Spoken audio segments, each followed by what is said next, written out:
Let's get rid of this idea that men don't want to commit. Plenty of men want to commit. Plenty of men want to get married. The question I have is why you wouldn't want to. And again, I know the answer to the question, but I want to explore it with you. Hey, this is Evan Marquez, dating coach for smart, strong, successful women and your personal trainer for love. Welcome back to the Love U podcast. Today we're talking about, are you afraid to get married? It's a pretty challenging question. I got a pretty challenging take. I think you're going to want to stick around for it. Lots of people are afraid of getting married with good reason. And I really want to dissect that effectively today and maybe show you a couple blind spots in your thinking and turn your glass half empty into a glass half full. When we're done with this conversation, I'll let you know how you could apply to Love U to find a relationship where you feel safe, heard, and understood, and you can be passionate and relaxed and have all the good things that you claim to want in life that you don't have right now. Before I get into that, the thing I want to cover today is that tomorrow, like if you're listening to this on Friday, tomorrow is my Love U Bootcamp. I created Love U Bootcamp because Love U itself, Love U Live, where I do 6 months of coaching 2 hours a week, is a pretty serious time commitment, a pretty serious financial investment.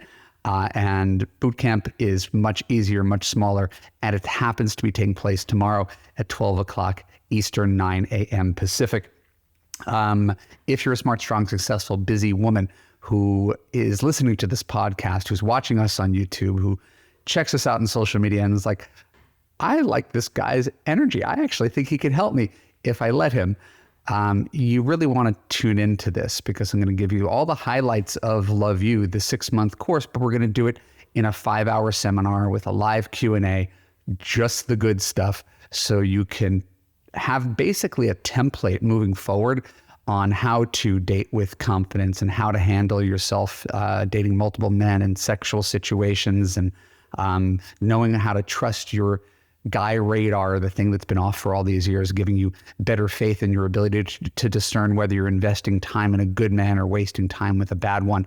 And I'm going to give that all to you in just 5 hours tomorrow. So the good part about it is not only is it inexpensive and it's fast acting, but you're going to be there with a whole bunch of other high quality women. As of the taping of this, we have about 20 women.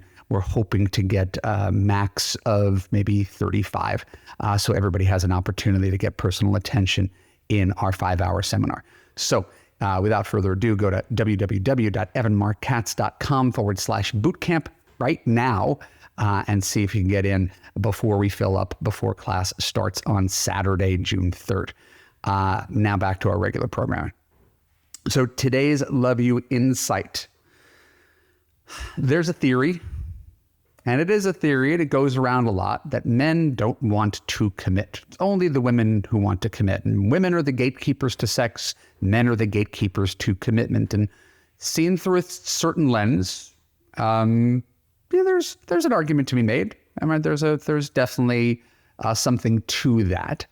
At the same time, when we make these arguments that are a little black and white, it flattens the world and it doesn't do justice for the nuance. And we're here on the Love U podcast because there's a much more nuanced take than the emotional take that most of us have when it comes to dating and relationships. So 20 years into this thing, I've been doing a lot of reading, compile a whole bunch of statistics in my head, some of which help to make my case, some of which help to refute my case, and I could play both sides of the fence. Today, I want to share stuff with you that I think will make sense to you. Match.com study shows 75% of men want a commitment. Not a terrible surprise. Pew Research study shows that 65% of men after divorce claim to want to remarry. 65% of men after divorce claim to want to remarry.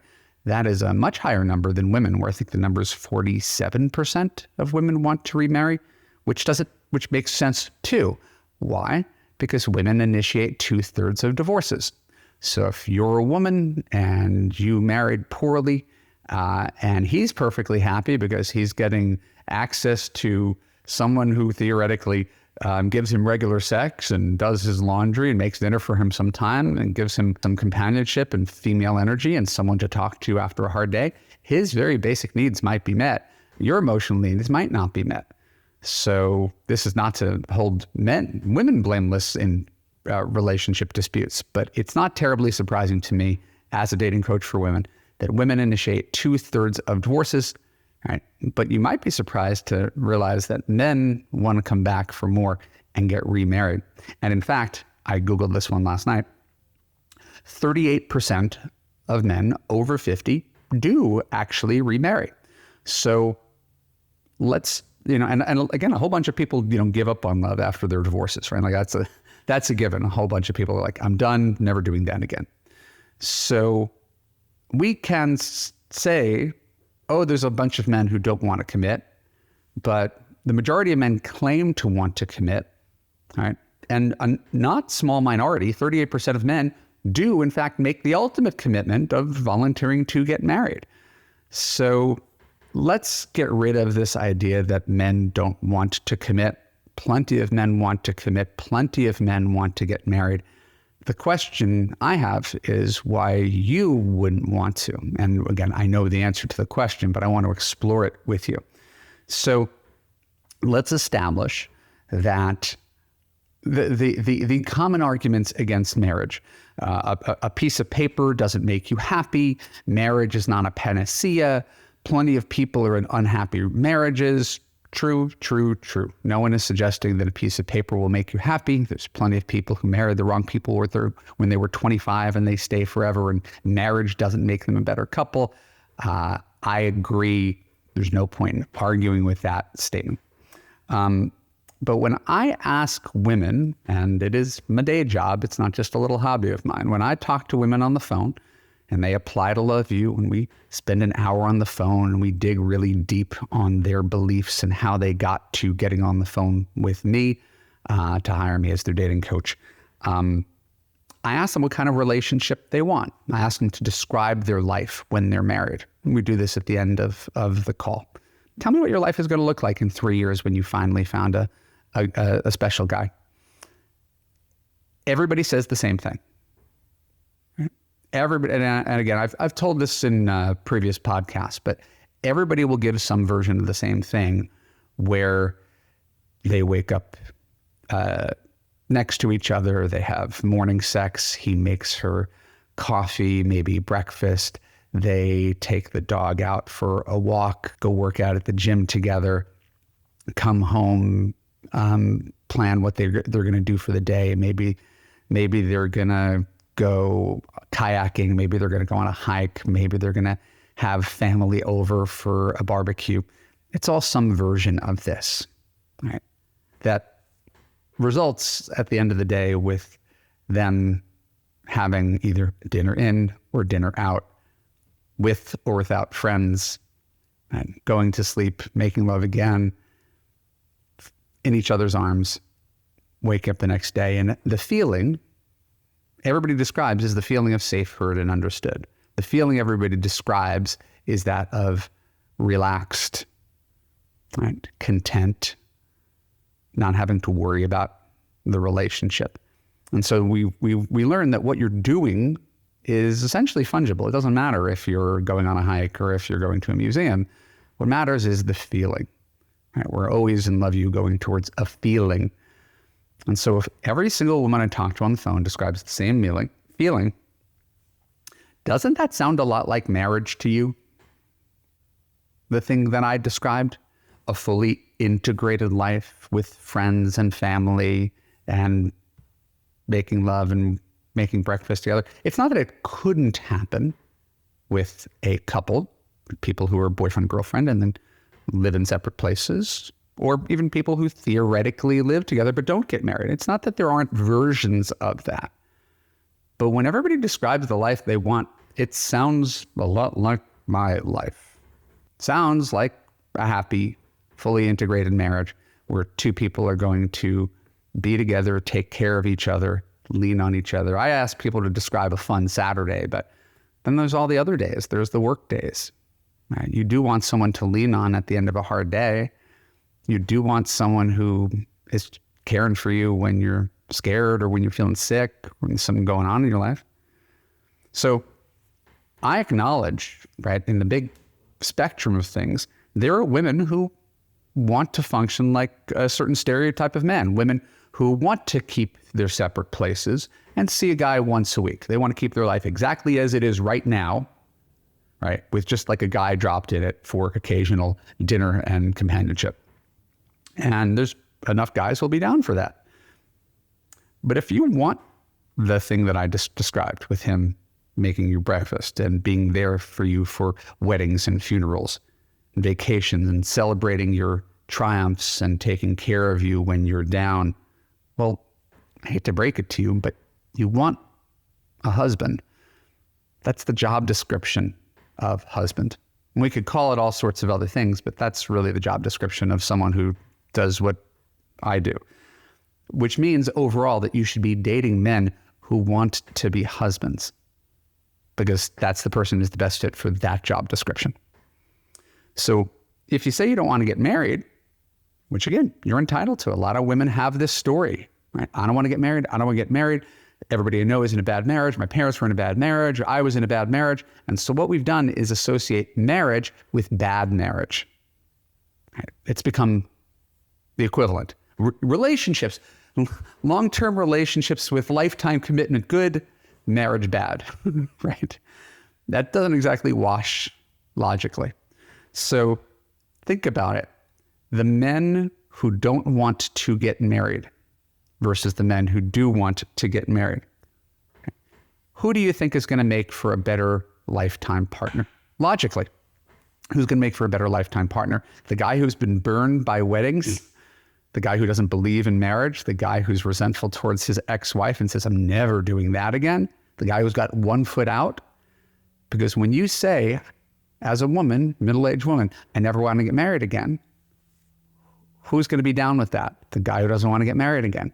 Now you've got a guy who's got one foot out, who's not really digging on all the commitment that comes with marriage, which is a higher level of commitment than just being boyfriend, girlfriend. All right. You've made your dating pool men who want independence and value freedom over partnership. All right. That's who you've turned into your dating pool. So who's going to make for a more devoted partner? The guy who's got one foot out, or the guy who says, no, I really love being married. I love being part of a unit. All right. Now you could tell yourself, and you're entitled to, I'm just a stranger on the internet. All right. But you can tell yourself, you don't want to get married. But I always challenge everybody. If I were to hand you a person, a man, who would love you unconditionally and take care of you for the rest of your life, would you say no to that? Would you say no to my offer, the thing you don't believe exists, which is a happy marriage? Would you say no? Hey, I'm handing you a guy who's going to take care of you for the rest of your life. All right. And you're going to grow old together. You'll be buried next to each other. All right. And be a little old couple walking, in the park that everybody looks at and says how cute they are. I don't think anybody says no to that offer. So why insist that you don't really want that? Why insist that you want a lower level of it, the one that doesn't involve marriage? Right? So again, I want to acknowledge there's certainly issues around money, right? Prenups, real estate, kids, wills. I mean, again, I'm acknowledging that there are complicating factors to this. But the state that most people want is marriage. It's not that you don't want marriage, it's that you don't want to be unhappily married. Let's be honest. If I could snap my fingers and you're married and you're happy, if you're as happy as I am, you say yes to that proposition. It's like saying, I wouldn't want to be a millionaire. Well, I'd have to pay high taxes on it, right? You would say yes to that. So if you live in this world where you tell yourself you don't want to get married because you're afraid of unhappy marriage, I don't blame you for being afraid of unhappy marriage. A lot of people make poor marital decisions, not just once, but multiple times. All right, that's why I have a job. My job is not to get you married against your will. My job is to get you happily married. My job is to get you into a safe, secure relationship, right, with men who also want to be happily married, who know what it takes to be a good partner. These kind of guys exist if you choose them, if you're wise enough to choose them. Instead of continuing to choose men who value their freedom and want an out and want to one day have the freedom to walk away from their relationship, right? Even if you're living together, nice and clean and easy. That is the kind of relationship that it will be hard to make you feel safe and secure. I will briefly cite, if I haven't already, but it burns in my mind, a client of mine who's in Love U. She's been with a man for 10 years. She lives with him, but she's not happy. She's not happy because she's in her late 60s. And she didn't insist on having the kind of relationship that I talk about here. She became the girlfriend. So she lives with him. She's not on the will. She's not on the house. She's not engaged. He has all the leverage and she's petrified. She can't leave. She's not happy staying. This is kind of what happens when you agree to things on his terms entirely, when they're not really your terms. So again, gently, I'm not telling you what your terms should be. I'm letting you know that if you want something that looks like a marriage, choose marriage-oriented guys who treat you well.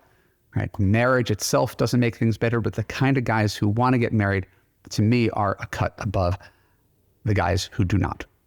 And if that resonates with you, please go to www.evanmarckatz.com/apply.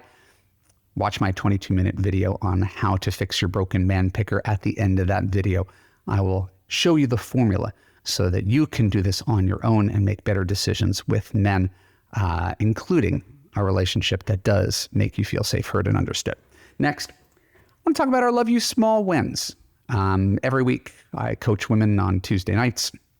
We do a 2-hour call. It's epic. It's like a concert every week. And we begin maybe 15 minutes in after I do a little lecture. I ask everybody to share their small wins, which is some tiny thing that went well in your love life this week. So every week we get a dozen of them, and I just do a small sample of them here on these podcasts. Evan, I joined your program right after I broke up with a guy I was seeing in 2020, and then followed Love U to a T. Oh, I forgot this. This wasn't just a regular small win. This was posted in the Facebook group today. So I wanted to share it. I broke up with a guy I was seeing in 2020, then followed Love U to a T. Lots of messages, emails, calls, and dates, but I met my boyfriend only 2 months after the prior breakup. So here is my big win. We recently got engaged on the Oregon coast. Thank you, Evan and ladies of Love U, for equipping me with the tools I needed to get to this milestone. I couldn't have gotten here without you all. So there was another Love U engagement this week. I would call that a big win rather than a small win. So congratulations. I try not to identify people who don't want to be identified, but congratulations to my friend who took her love life seriously and got what she came for in an amazingly short period of time. Now I want to talk about my recommended read for the week. Every week I refer to an article. It's either an article that I wrote summarizing another article I read on the internet, or it's something that is of relevance and timing. This week, not surprisingly, since we're talking about marriage, I found an article called Are Married People Happier Than Single People? And this is on my blog. You can click on the link in the show notes to read my article and the original. And here's the money quote from the piece. Psychologists have pointed to marriage as the single most reliable happiness indicator. Across nations and ethnic groups, people report greater happiness from marriage than career, community, or money. 43% of married respondents reported that they were, quote, very happy, compared to 24% of unmarried individuals, source Pew Research Center. These results were consistent for all age groups and genders. So let's clarify so I can't be misunderstood. Although I'm on the internet for 20 years, I know anything I say can be misunderstood. Number one, marriage is not a guarantee of happiness. This is again, never something I'm saying, so please don't suggest that I'm saying that all married people are happy, or if you get married, you'll be happy. Over 40% of marriages end in divorce. A good number of married people remain unhappy. Right? It's that the people who report that they are very happy are disproportionately married. When we say very happy, not just happy, the very happy people are disproportionately married. Right? And so even when we're talking about divorce statistics, which anti-marriage people love to tout, they tend to pull wild statistics, right? Over 50%, not really a thing. Divorce rates have been going down since it peaked in the early 80s, I think. So it's not over 50%. And the 40% is highly skewed by the fact that people who get married under the age of 25 are about 75% likely to get divorced. Not surprisingly, kids making big life decisions doesn't end very well. So divorce statistics are highly skewed by people who get married young. If you're over 30, college educated, divorce statistics are closer to 20%, which again, it's 20% too high, but it's nothing like the the over 50% thing that you hear thrown around all the time by people who don't read about this stuff.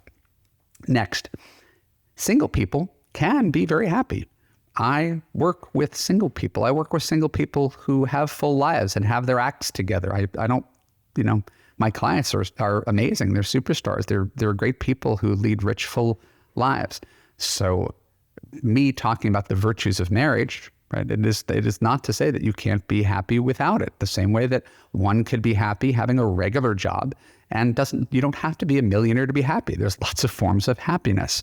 So similarly, you can be happy.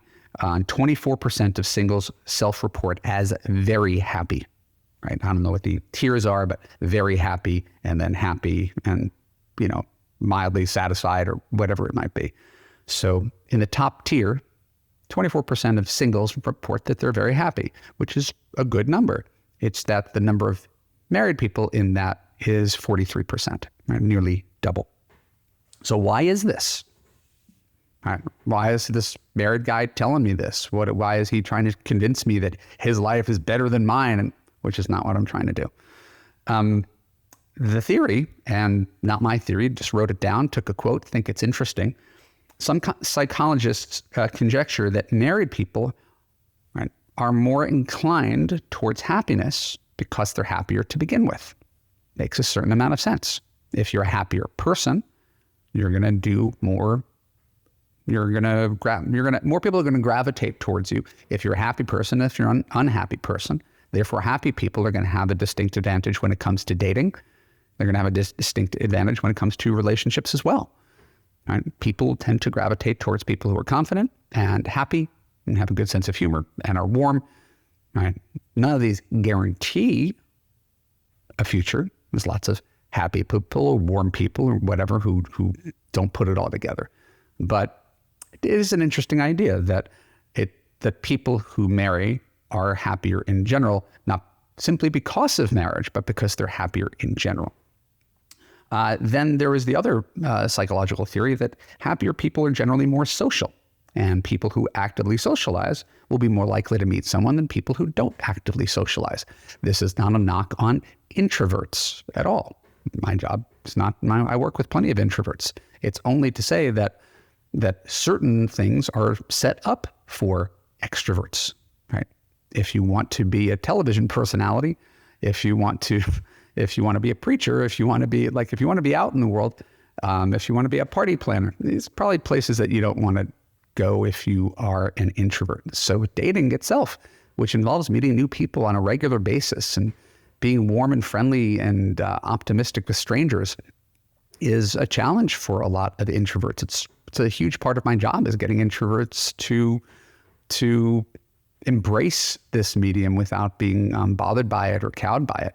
So is it possible that marriage, and again, I'm maybe contradicting the theory that marriage makes people happier, is it possible that the kind of people who get married are just more extroverted and happy in general? Well, sure, it's possible. I don't know the answer. I'm throwing things out for you to consider whether it's true for you. So finally, the article points out that marriage, as I've said repeatedly here, is not a panacea. It doesn't in and of itself create happiness. If you're in a miserable relationship, putting a ring on your finger is not going to make you happy. In fact, it'll probably make you less happy because now you finally caught the man that has been making you unhappy as a boyfriend, which is why I don't encourage people to get married unless they're already in a secure, happy relationship for a couple of years. Right? Marriage is the final step to cement it. It is not the thing that fixes problems. So consider, as you listen to me rant and rave about marriage, I was single for 15 years as an adult, went out with hundreds of people, had some fun, learned some things, have some funny stories to tell. All of it convinced me that I didn't need much convincing. There was a reason I wanted to do this. There was a reason that I can't think of too many married people, at least in my orbit, that would trade positions with single people. Now, again, that is not said as a judgment. It just feels so good to have a person to go through life with instead of that turnover, the constant turnover and the constant wondering, where is this going? Is this going to work out? Does she like me? Do I like her? That kind of thing. There's something to be said for just having something that's secure and builds and gets stronger and stronger and stronger over time, as good marriages do. When you realize you're not going anywhere, there's nothing that can break you apart. I wish that for everybody. And that is why I do this job.